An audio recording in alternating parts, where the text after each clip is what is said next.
As someone focused on training and education in the maintenance and reliability space, I'm sure you've seen a lot going on with the coronavirus outbreak right now. I'm curious, over the last 2 weeks, which seem like forever, what have you seen for your customers and plants operating right now with regards to the coronavirus outbreak?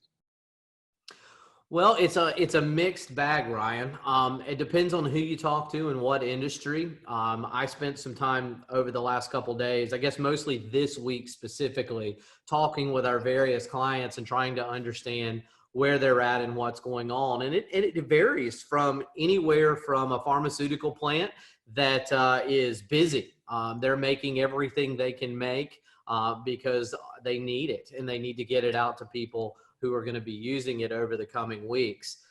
To the flip side, which is automotive. Automotive was already experiencing some softness in the market, and so with this, we heard yesterday that the big three are going to be shutting the plants down in Detroit for some period of time, probably 7 days. Honda's on a 7-day shutdown. So, it really varies depending on, what industry and where people are spending their time.